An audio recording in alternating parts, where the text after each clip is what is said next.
Good morning, my Real News Midday TV family. Thank you so much for tuning in this morning, and I'm wishing for everyone a wonderful and a productive day. And in the news this morning, Claudette Thompson is acting DPP. Claudette A. Thompson, the Senior Deputy Director of Public Prosecutions in the Office of the Director of Public Prosecutions, has been appointed the Acting Director of Public Prosecutions effective Monday, April 22. Her appointment was approved by the Governor-General of Jamaica, His Excellency Sir Patrick Allen, ONGCMG, CD, KSTJ, upon the recommendation of the Public Service Commission. Thompson brings with her a wealth of experience and a dedication to the pursuit of justice.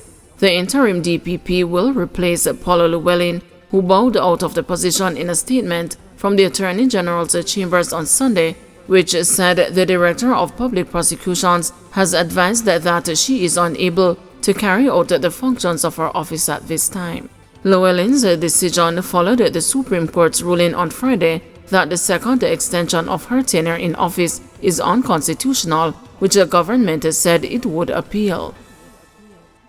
Medical Doctor 81 attacked by man said to be mentally ill.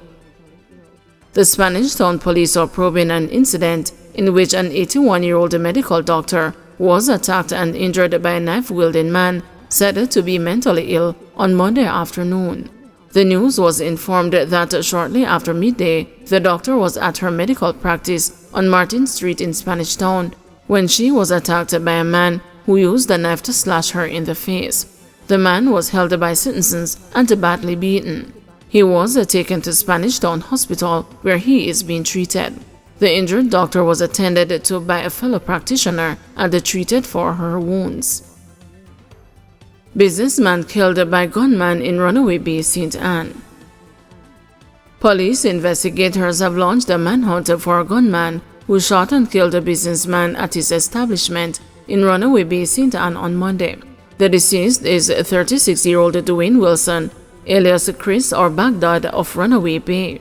Police reports are that about 3:25 a.m., Wilson was at his establishment when a lone gunman came up to a window on the building and opened gunfire, hitting the businessman. The hoodlum then fled the scene. Residents who heard the gunshots alerted the police, and on their arrival, Wilson was seen inside his business place with gunshot wounds to the upper body. He was transported to the hospital, where he was pronounced dead. No motive has yet been established for the gun attack. Two charged after theft of poker boxes from St. Elizabeth Bar. A tattoo artist and a taxi operator have been charged with shopbreaking, larceny as well as receiving stolen property following an incident at a bar in Wilton District, St. Elizabeth, on Thursday, April 11. They are 42-year-old Cian Bolton, otherwise called Kevin, of Wharf Road, Smithfield, Westmoreland, and the 32-year-old Glenton Swaby, otherwise called Dubois, of Park District, St. Elizabeth.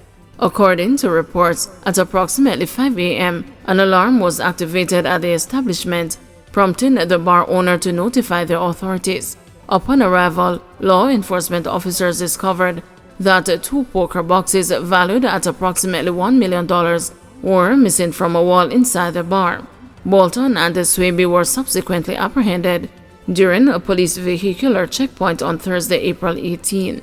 A search of their vehicle reportedly uncovered two poker boxes, which were later confirmed by the bar owner as the stolen items. Both men have been charged and are awaiting their court appearance. Police warn about misinformation regarding crime in Spanish Town. Commanding officer for the St. Catherine North Police Division, Superintendent Hopton Nicholson, is warning the public to be mindful about misinformation about the crime situation in Spanish Town, St. Catherine. Superintendent Nicholson said there are several attempts being made to incite fear in members of the public by spreading unverified information, especially via social media. He urged the public to avoid the social media platforms that engage in the practice and suggested the public must stick to credible media outlets. A lot of information circulating on social media, unverified information. Persons are splicing old videos and saying that it's the current situation in Spanish Town. We ask that you use the JCF corporate communication, the web page or the social media page for current information, or you wait until the mainstream media put out a credible report on the status of what is going on. We do not want to have unnecessary panic, and the security forces will be out there to ensure that law-abiding citizens go about their lawful business. Superintendent Nicholson said all roads have been cleared following Saturday's ferry protest following the death of reputed gangster Sheldon Walters, otherwise called a Termite. More rain expected in next few months, but not much for the west. Director of the Meteorological Service Evan Thompson says increased rainfall is expected in the coming months, except for some western parishes.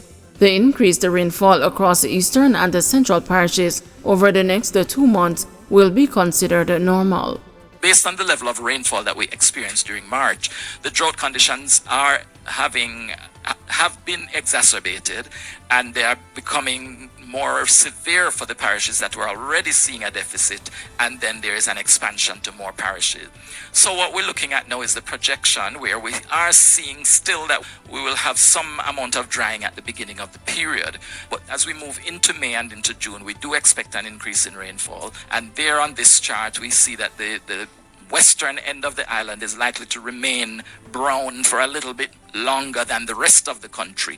We do expect that we will see the change occurring in the central and eastern parishes a bit before we start to see it in the west. Hence, Negril is at risk for continued dryness. 6 women, 1 man arrested in connection with a submachine gun and a ballistic vest seizure. An illegal gun and a ballistic vest bearing the regulation number of a member of the Jamaica Constabulary Force were seized on the weekend, resulting in the arrest of 6 women and a man.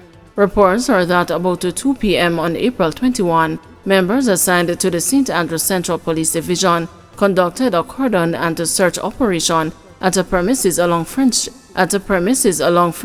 Lane in Crossroads, St. Andrew. During the operation, 1 Mach 11 submachine gun with an empty magazine was seized. A government-issued ballistic vest was also reportedly discovered at the location. Investigations are ongoing. Human skeletal remains found in bushes in Yorktown, Clarendon. The Fort Pat's police in Clarendon are trying to ascertain the identities of 2 persons whose skeletal remains were found in bushes in the Yorktown community on Sunday. A post-mortem is to be conducted.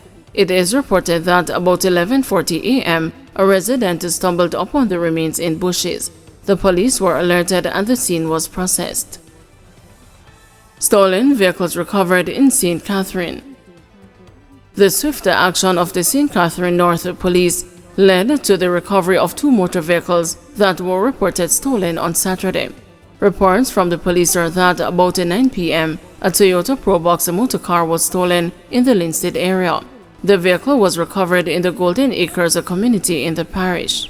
On Sunday, April 21, after midnight, a Toyota Hiace motor truck was stolen in the corporate area. It was recovered in Berkshire Hall, St. Catherine. Anyone with information that can assist the investigation is being asked to contact the Spanish Town Police at 876-984-2305, the police emergency number 119, Crime Stop at 311, or the nearest police station.